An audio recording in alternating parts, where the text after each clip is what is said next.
tem radiação, tem cientista com tapa-olho, tem tapa na cara da sociedade e, óbvio, tem monstro gigante. Imagina você viver em um país que passou por um dos maiores traumas nucleares da história. O clima é de reconstrução, mas o medo do invisível ainda tá lá. De repente o mar começa a ferver, navios desaparecem, e da água surge não só um monstro, mas a personificação das bombas nucleares. Hoje a gente vai falar por que o Godzilla de 1954 ainda humilha muito filme com muito orçamento e CGI. Oi, eu sou o Henry, cineasta publicitário e fã de Godzilla. E hoje esse é o primeiro episódio de uma nova série que eu tô trazendo pro Claquete de Papel, que é o Protocolo Kaiju.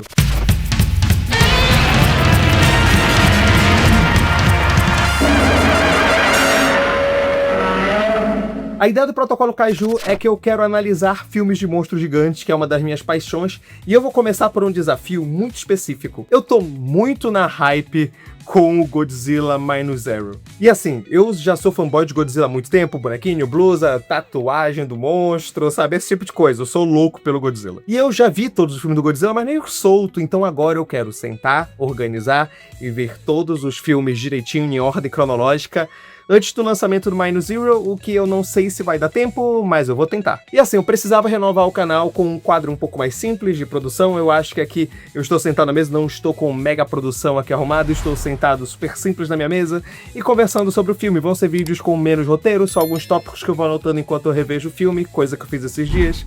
Então vamos falar em ordem cronológica dos filmes do Godzilla. E vocês estão vendo esse bonequinho? Lindo, o mascote desse projeto? Pois é, ele é feito pela Nocta, da Nocturne Alme, uma página incrível, eu amo as artes dessa garota, vão dar uma olhada, é perfeito, sério, eu recomendo demais vocês conhecerem. Ele já tá pronto desde mais ou menos no final do ano passado, início desse ano, que era a ideia de quando ia sair o projeto, só que eu tive que adiar por diversos outros motivos que não cabem nesse vídeo. O que importa é, vamos falar de monstros gigantes.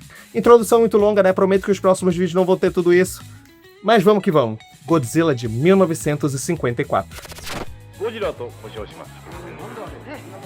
Godzilla de 1954 foi dirigido pelo grandioso Ishiro Honda, e ele é um clássico que determinou o que é o Tokusatsu moderno. Tokusatsu meio que já existiam, obras de efeito especial, mas o Godzilla determinou muito do que viria a ser essa nova coisa do Tokusatsu. Quem produziu os efeitos foi o Tsuburaya, gênio dos efeitos especiais, que depois criou o Ultraman. Enfim, esse filme é quase que o marco zero do Tokusatsu moderno. A ideia do Ishiro Honda era fazer um vídeo onde ele conseguisse trazer muito do trauma, né, da Segunda Guerra Mundial e também dos testes nucleares que vinham sendo realizados no Japão naquela época. E para isso ele tinha sido inspirado por um filme americano de 53, The Beast from 20,000 Fathoms. E basicamente o Ishiro Honda tentou criar um monstro gigante que representasse muito dessas dores que o Japão vinha passando na época. E para isso ele criou o Godzilla, que se vocês quiserem saber mais detalhes da criação do monstro, eu recomendo outro vídeo que eu fiz. E antes que vocês falam, nossa, deve ter sido um filme trash, né? Olha, preto e branco, monstro com roupa de borracha. Gente, esse filme sintetiza muito bem. E ele é o trauma que o Japão passava. E ele é um filme extremamente sério, diferente do que eu acho que a gente pensa quando vê isso de Godzilla.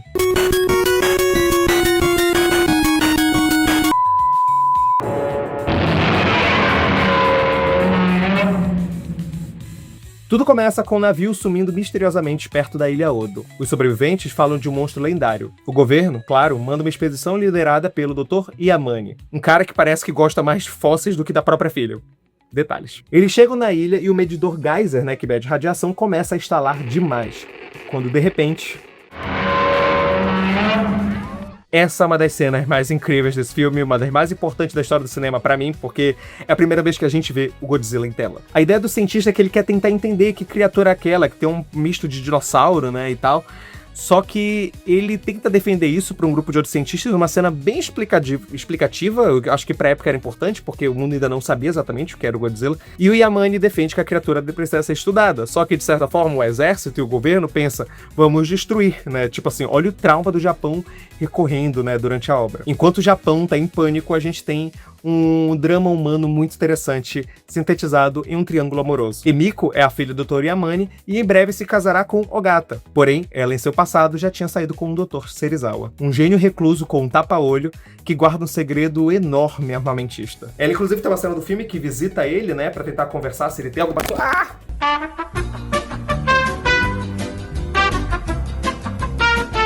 Eu acho que esse tripé vagabundo não funcionou, eu tenho que usar um tripé melhor. Gente, se tornem membro do canal, mandem pix pro canal, porque eu preciso de um tripé novo. Voltando. Inclusive, a gente tem uma cena da Emiko visitando o Dr. Serizawa e conversando com ele se tem alguma ideia que ele consiga ter sobre o Godira. Só que a gente corta a cena, o que é muito incrível. Você vai entender o que aconteceu nesse meio tempo bem depois. E diferente de vários outros filmes de Godzilla que a gente teve depois, inclusive principalmente os americanos, eu acho que o drama humano aqui funciona demais. Eles sintetizam todas as incertezas que o Japão estava passando na época de uma forma muito, muito criativa.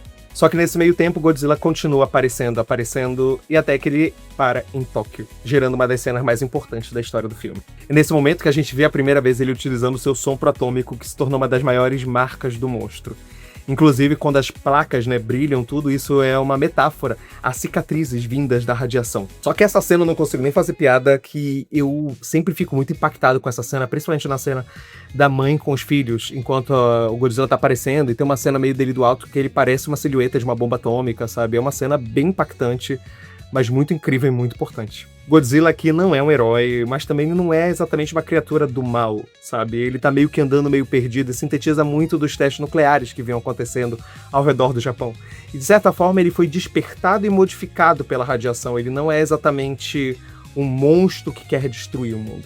E a gente vai descobrir depois que o que a Emiko foi ver na casa do Dr. Serizawa era uma bomba que ele criou, um elemento chamado Oxygen Destroyer, que poderia realmente destruir o Godzilla, porque na hora que ele fosse colocado na água, ele tiraria todo o oxigênio de lá.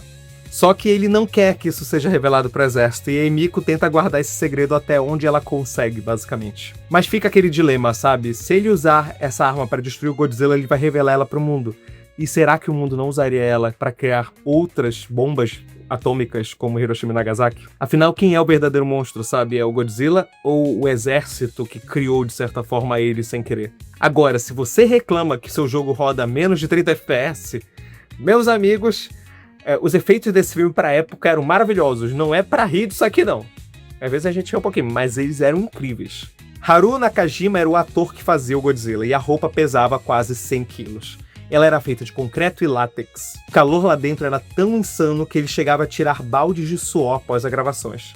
E tudo ajudou nesse filme. É incrível como nesse filme já tem tudo que se tornou icônico do Godzilla. Até o rugido dele, que foi feito pela Akira Fukube, um gênio da música que passou pela Segunda Guerra, tá? Tipo assim, passou por umas situações bem complicadas, e ele criou o rugido do Godzilla. Inicialmente ele queria usar outros rugidos de animais, só que aí ele pegou uma luva de látex, passou resina e esfregou em um violoncelo, parece. Enfim, o rugido é icônico, ele foi usado por anos, inclusive mixagens desse rugido foram usadas para outros monstros que viriam aparecer nesse início da era Showa do Godzilla.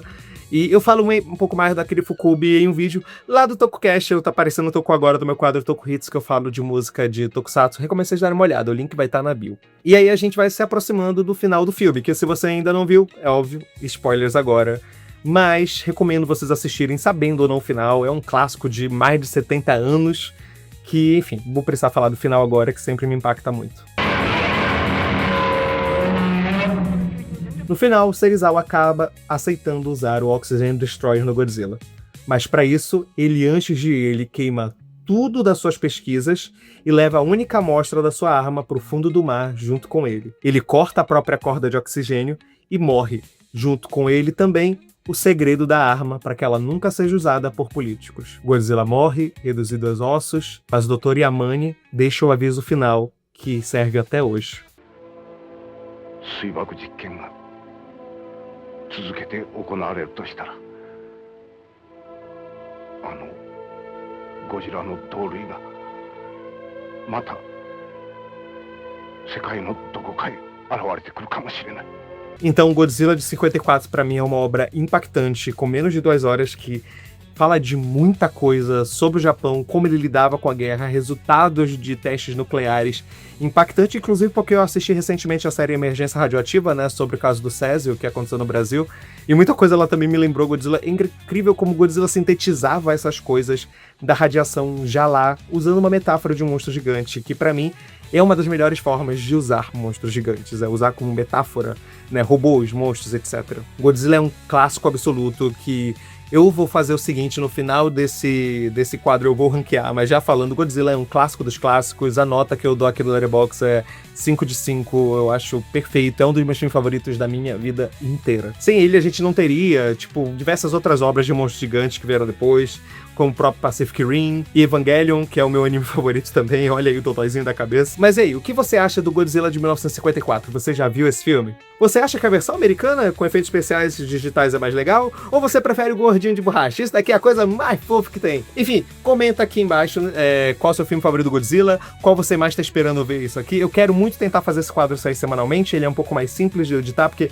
eu vejo o filme, venho aqui e gravo, então tô muito empolgado pra falar mais de Godzilla. Isso vai ser uma forma até de me motivar a continuar bastante com o canal. Não se esqueçam de se inscrever, deixar seu like e me seguir em outras redes sociais, isso é importante pra sempre saber quando sair vídeo novo. Ah, e cuidado com o que vocês jogam no mar, vai que desperta o monstro gigante. E até o próximo vídeo. Eu espero que vocês tenham gostado muito dessa minha nova ideia do Protocolo Kaiju. E até a próxima. Henry, fora!